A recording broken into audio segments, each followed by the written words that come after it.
بسم الله الرحمن الرحيم. الفاتحة إلى روح حبيبنا وشفينا سيدنا رسول الله صلى الله عليه وسلم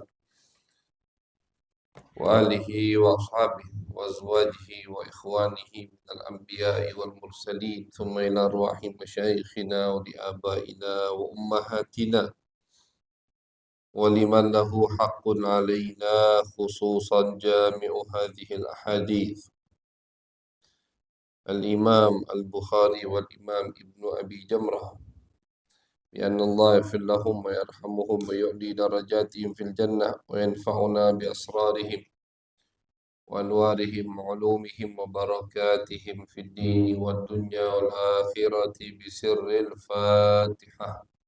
أعوذ بالله من الشيطان الرجيم. بسم الله الرحمن الرحيم. الحمد لله رب العالمين الرحمن الرحيم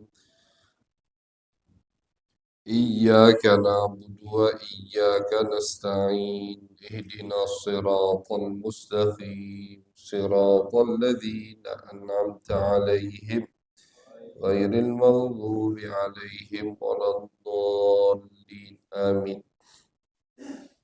بسم الله الرحمن الرحيم. الحمد لله رب العالمين وبه نستعين على أمور الدنيا والدين، وصلى الله على سيدنا محمد خاتم النبيين وعلى آله وصحبه أجمعين. رب اشرح لي صدري ويسر لي أمري واحلل عقدة من لساني يفقه قولي. سبحانك لا علم لنا إلا ما علمتنا إنك أنت العليم الحكيم. أما بعد، وبالسند المتصل إلى الإمام البخاري والإمام ابن أبي جمرة رحمهم الله تعالى ونفعنا بهما وبعلومهما وبعلوم مشايخنا وبعلوم سائر الصالحين في الدارين آمين. إلى أن قال: عن أنس بن مالك رضي الله عنه عن النبي صلى الله عليه وسلم قال: من نسي صلاة فليصلها إذا ذكرها لا كفارة لها إلا ذلك أقم الصلاة لذكري. Alhamdulillah, puji syukur kehadirat Allah Subhanahu wa Ta'ala. Salawat dan salam kita haturkan kepada baginda besar Nabi Agung Nabi Muhammad sallallahu alaihi wasallam. Ma'asyiral hadirin wal hadirat, jamaah yang dirahmati oleh Allah Subhanahu wa Ta'ala. Alhamdulillah, pada malam hari ini kita sambung kajian rutinan kita, yaitu daripada pembacaan kitab hadis sahih Al-Imam Bukhari, yang mana pada malam hari ini hadis yang ke-34, riwayat Anas bin Malik radhiyallahu taala anhu anin Nabi sallallahu alaihi wasallam. Anas bin Malik, seperti yang kita kenal, adalah sahabat yang hidupnya itu beliau habiskan, atau di masa mudanya beliau habiskan masa mudanya untuk berkhidmat kepada baginda Nabi besar Muhammad sallallahu alaihi wasallam. Anas bin Malik dari umur 10 tahun itu sudah bersama Nabi, jadi pembantunya Nabi Muhammad sallallahu alaihi wasallam sampai Nabi meninggal dunia. Anas ini umurnya termasuk dari sahabat yang memiliki umur panjang. Beliau meninggal umurnya itu lebih dari 90 tahun. Ketika Nabi hijrah umurnya masih 10 tahun. Ketika Nabi hijrah ke Madinah umurnya masih 10 tahun. Nabi meninggal berarti umur Anas bin Malik 20 tahun. Setelah Nabi meninggal, beliau masih hidup kurang lebih 70 tahun. 90 tahun lebih umurnya. Makanya beliau termasuk sahabat yang paling banyak meriwayatkan hadis dari Nabi. Ulama hadis itu menjadikan 1000 hadis batasan untuk dikategorikan sahabat tersebut terbanyak meriwayatkan hadis dari Nabi. Mereka jadikan batasannya, patokannya, kalau melebihi 1000 hadis, maka kita kategorikan dia termasuk sahabat yang banyak meriwayatkan hadis. Dikumpulkan sama ulama hadis, terkumpullah 7 sahabat. Terkumpul 7 sahabat yang periwayatan hadisnya lebih dari 1000. Ada yang 1500, ada yang 2000, ada yang 5000. Anas bin Malik salah satunya. Kenapa beliau bisa menjadi sahabat yang terbanyak meriwayatkan hadis? Salah satunya karena beliau selalu bersama Nabi, dan yang kedua karena beliau memiliki waktu masa yang panjang setelah Nabi wafat. Setelah Nabi wafat, makin banyak orang masuk Islam, makin mereka antusias, haus dengan ilmu, haus dengan hadis Nabi. Yang mereka incar adalah sahabat-sahabat Nabi. Anas bin Malik di akhir hayat beliau pindah ke Irak, ke Basrah. Di situ beliau banyak didatangi oleh para murid. Maka saat itulah beliau banyak meriwayatkan hadis Nabi besar Muhammad sallallahu alaihi wasallam. Dan Anas bin Malik memiliki umur yang panjang. Allah berikan panjangan umur berkat doa Nabi Muhammad sallallahu alaihi wasallam. Ketika Anas banyak membantu Nabi, itu tidak dicuekkan, atau Nabi nggak diam beh. Nabi balas dengan doa. Doa Nabi, ya Allah panjangkan umurnya, berkahi hartanya, dan masukkan dia surga. Doa yang sempurna. Panjang umur Anas, berkah hartanya, banyak anak keturunannya. Sampai-sampai kata Anas, aku sudah ngubur cucuku lebih dari 100. Itu cucunya yang dia kubur. Lebih dari 100 cucuku yang sudah aku kubur. Banyak umur. Banyak anaknya. Iya. Beliau memiliki kebun kurma. Kebun kurma Anas bin Malik, kalau kebun kurma orang lain panen setahun sekali, kebun Anas tahun 2 kali. Ini berkat doanya Nabi Muhammad sallallahu alaihi wasallam. Jadi di luar nalar manusia. Itu Anas bin Malik. Beliau meninggal di Basrah, masih ada kuburan beliau dan diziarahi, dan termasuk beliau daripada sahabat yang terakhir meninggal di Basrah. Setelah beliau meninggal di kota Basrah dari negeri Irak, tidak ada lagi sahabat baginda Nabi besar Muhammad sallallahu alaihi wasallam. Beliau meriwayatkan qala Nabi sallallahu alaihi wasallam, dari Nabi Muhammad sallallahu alaihi wasallam. Apa kata Nabi? Man nasiya salatan. Kata Nabi, barang siapa yang lupa belum salat. Lupa belum salat. Jadi lupa ini termasuk salah satu dari uzur untuk kita boleh meninggalkan sholat. Tidak berdosa. Kalau meninggalkannya tadi karena lupa. Ada dua uzur, ada sholat. Ada dua uzur orang itu meninggalkan sholat tidak dosa. Bukan tidak wajib sholat, beda. Bukan tidak wajib sholat, tapi dia meninggalkan sholat atau masuk waktu sholat sampai waktu itu keluar dia tidak sholat, dia tidak berdosa. Ada dua uzur. Yang pertama, an-nisyan, lupa. Nah, cuman ulama mengatakan lupanya ini bukan dikarenakan hal-hal yang melalaikan. Lupa Ustaz, keladasan, apa? Main catur. Nah, itu dah. Lagi serius main catur sampai lupa sholat. Tidak boleh. Lalai. Anak muda sekarang lupa main game. Misalkan. Sampai lupa waktu, lupa makan, lupa minum, lupa sholat juga. Nauzubillah. Itu tidak boleh. Maksud lupa di sini dari yang mubah sampai yang wajib lagi. Misalkan sibuk, ada tamu, tamu, memuliakan tamu, ikramud daif, hukumnya wajib. Kita wajib memuliakan tamu. Memuliakan tamu termasuk menyambung tali silaturahim.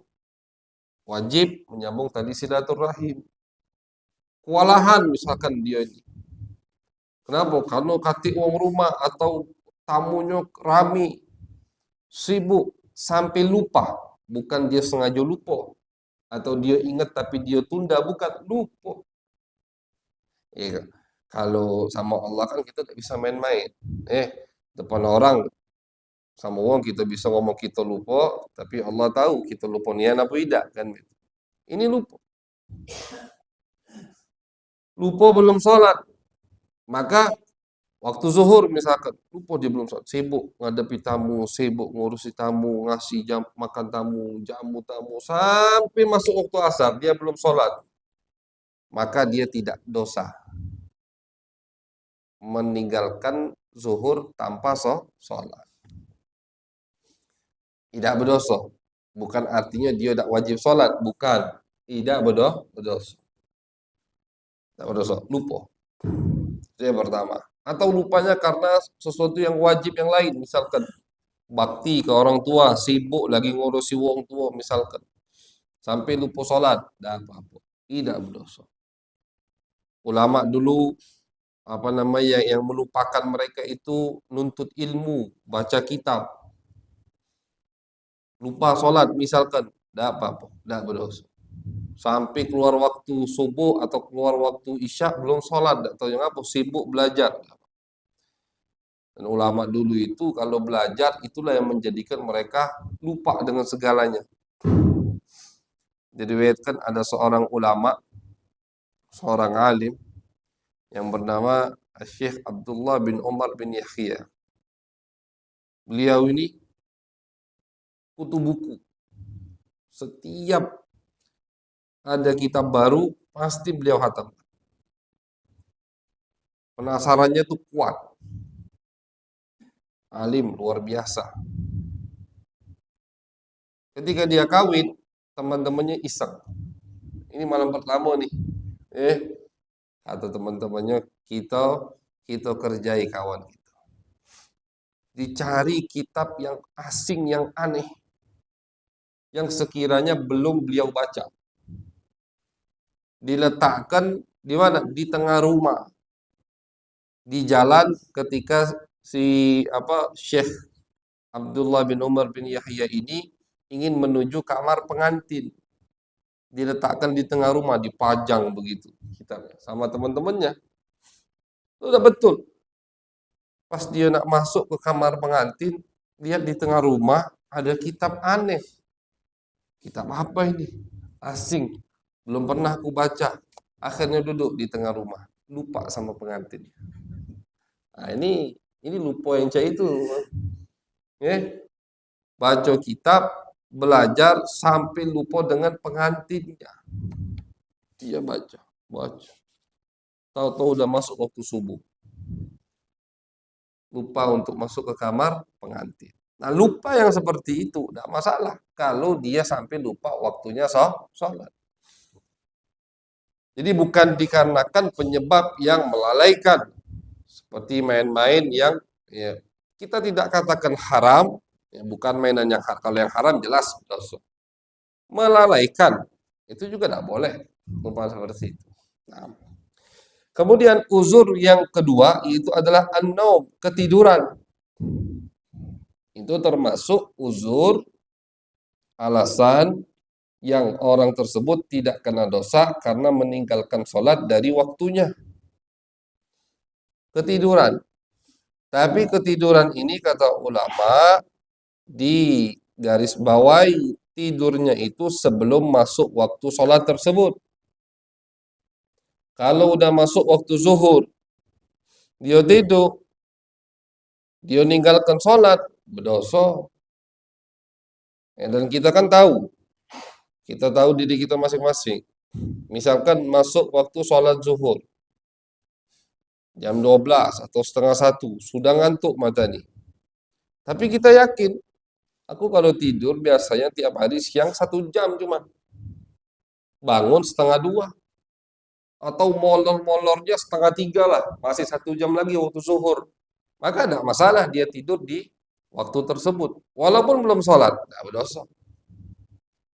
Karena memang dia yakin, aku pasti bangun sebelum masuk waktu asar. Walaupun tetap afdalnya dia sholat dulu. Tapi apakah dosa dia tidur di waktu tersebut? Tidak dosa.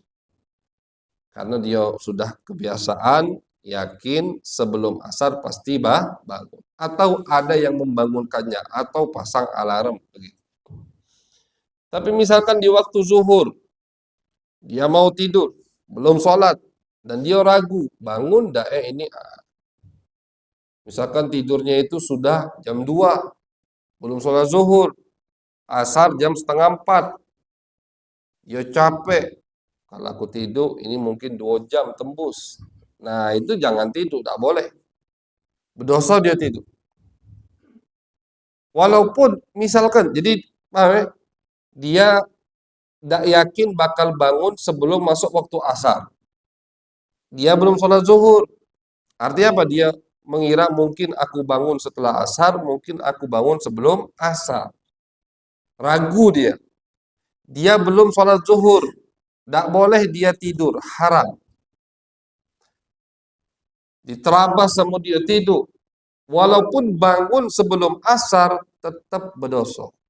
Dosa tidur tadi. Kenapa dia dosa tidur? Apa tidurnya itu berdosa? Karena dia ragu.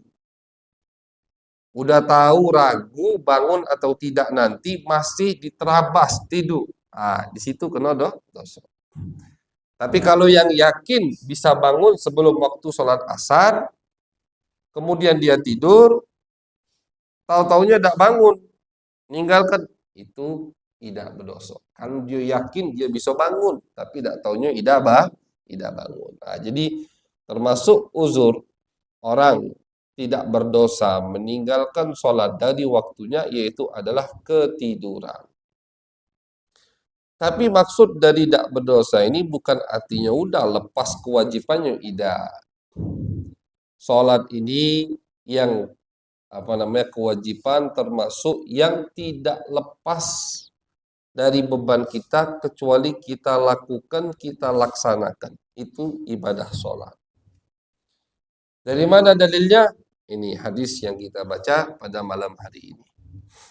Kata Nabi Muhammad SAW, man nasiyah sholatan, lupa sholat, kata Nabi, tak apa-apa.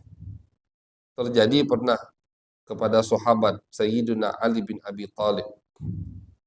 Sayyiduna Ali bin Abi Thalib itu di satu peperangan, pernah Nabi itu tidur di pangkuannya. Nabi yang tidur di pangkuannya. Beliau belum sholat asar. Akhirnya beliau bingung. Ini udah mau masuk waktu maghrib. Tapi Nabi masih istirahat di pangkuannya. Tidak kuat hati nak bangun ke Nabi untuk sholat. Ini kan Nabi. Akhirnya beliau diam. Tak beliau bangun ke Nabi. Beliau belum sholat asar. Ini bukan lupa ini. Ini sengaja, tapi sengajanya tidak berdosa. Karena ini urusannya sama Nabi Muhammad SAW. Bahkan dalam ibadah sholat pun, kita tengah-tengah lagi sholat, itu Nabi manggil, harus kita jawab. Ini ulama sepakat, harus kita jawab. Setelah kita jawab, kita langsung lanjut be sholat kita, tidak batal. Misalnya tidak batal. Ada sahabat yang bernama Ubay bin Ka'ab. Beliau ini lagi sholat di masjid. Nabi manggil, tidak dijawab sama beliau. Akhirnya setelah beliau selesai sholat, baru disamperi Nabi. Lebih ya Rasulullah. Kata Nabi, dari mana aku tadi sholat?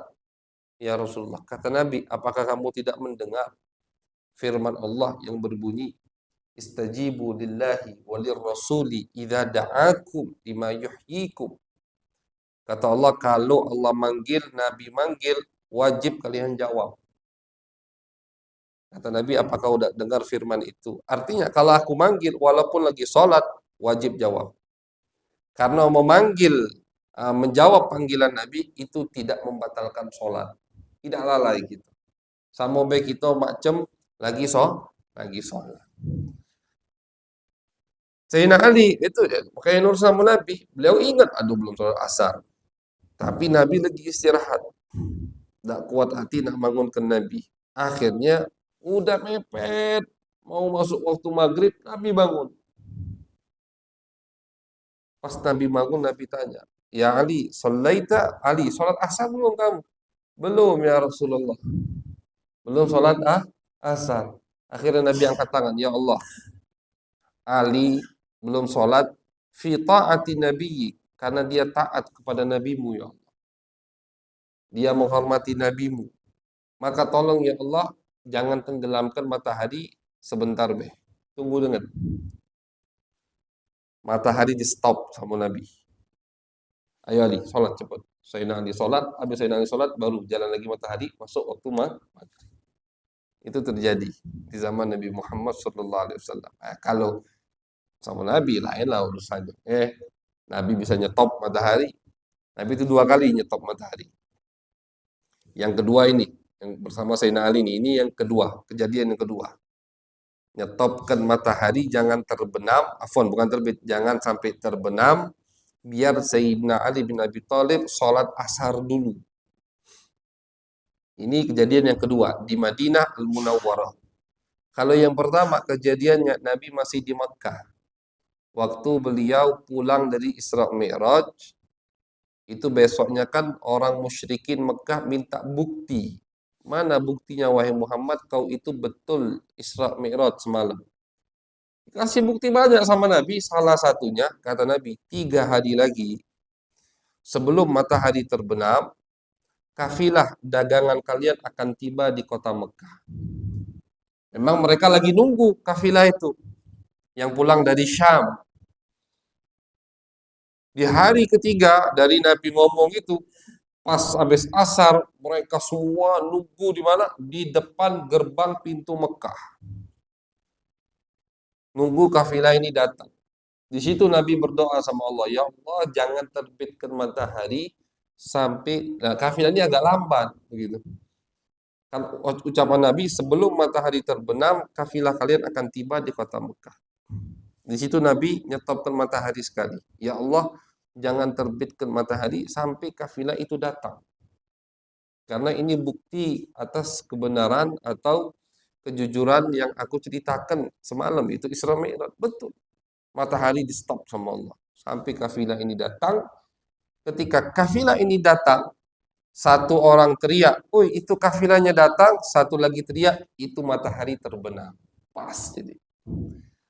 Pas dengan apa yang disabdakan oleh baginda Nabi besar Muhammad Sallallahu Alaihi Wasallam. Jadi 2 kali Nabi nyetop matahari. Nah, jadi sahabat kalau sama Nabi patuh, dan ini hanya khusus untuk Nabi, ma'asyal hadirin. Tak boleh untuk yang lain. Nabi itu pernah mengatakan kepada sahabat, jadi Nabi itu berhak untuk maju mundurkan sholat, berhak. Karena beliau asyari, yang berhak untuk mensyariatkan hukum Allah dan Nabi. Ketika Nabi ingin memerangi Yahudi Quraidah, Yahudi yang tinggal di samping kota Madinah. Nabi itu habis perang Khandaq yang di kota Madinah. Singkat cerita, Nabi pulang ke rumah, masuk waktu asar udah ini. Nabi pengen lepas baju perang, turun malaikat Jibril. Kata malaikat Jibril, ya Rasulullah, kenapa antum ngelepas baju perang? Kata Rasulullah, kan sudah selesai. Musyrikin 10.000 ngepung kota Madinah waktu itu. Tahun kelima Hijriyah. Kata Nabi kan sudah pulang, udah bubar, dihancurkan sama Allah. Kata Jibril, sikok lagi musuh kita. Yahudi itu, yang bantu 10.000 wong ini, yang ingkar janji kepadamu.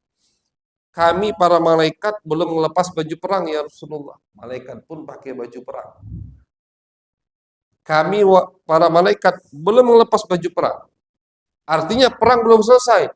Ila ain, kemana kata Nabi? Ditunjuk sama Jibril ke arah Yahudi Bani Quraidah. Bersampingan dengan kota Madinah. Ke situ kata. Langsung Nabi umumkan. La yusalliyanna ahadukum al-asra illa fi Bani Quraidah. Umuman dari Nabi. Jangan ada yang sholat asar kecuali di Bani Quraidah. Artinya apa? Langsung betul lagi. Sholat jangan di Madinah. Di rumah. Apalagi yang lain-lain. Nah, makan dulu, nak tidur. Enggak, langsung betul. Jangan ada yang sholat asar kecuali di Bani Quraidah. Kita kepung, kata Nabi. Nabi keluar. Sahabat semua keluar. Belum sholat asar. Di tengah jalan, waktu udah nak masuk maghrib. Di sini sebagian sahabat berijtihad. Makanya ijtihad atau menganalisa, berusaha untuk memahami hadis Nabi itu udah ada dari zaman sahabat. Sebagian sahabat itu sholat di tengah jalan. Mereka pahami larangan Nabi itu jangan sholat kecuali di Bani Quraidah. Itu maksudnya Nabi itu pengen kita cepat-cepat keluar. Tapi kalau di tengah jalan udah mau masuk waktu maghrib, sholat, tidak apa-apa. Itu tidak boleh sholat di Madinah. Nabi nyuruh kita cepat-cepat keluar dari kota Madinah. Tapi umpama ini pemahaman mereka nih, dari larangan Nabi tadi itu yang mereka pahami. Tapi umpama di tengah jalan sudah mepet ke waktu maghrib, sholat kalian. Setengah sahabat mengamalkan pendapat itu atau berpendapat seperti itu. Mereka sholat di tengah jalan. Yang lainnya tidak sholat. Sampai keluar waktu asar. Sampai ke Bani Quraidah, belum sholat asar. Salah satunya Sayyidina Umar bin Khattab, Jabir bin Abdullah. Ini diceritakan di Bukhari Muslim. Ini ada riwayat juga lah. Dan Nabi pun ternyata belum sholat kecuali di Bani Quraidah. Sayyidina Umar datang, ya Rasulullah aku belum sholat. Aku juga belum sholat, kata Nabi. Ya udah, sholat akhirnya di Bani Quraidah. Asarnya keluar dari waktunya. Tidak masalah. Karena ini Nabi Muhammad SAW. Dan sampai kepada Nabi, sahabat yang tadi sholat di tengah jalan. Juga Nabi hanya tersenyum, dipuji sama Nabi Muhammad SAW.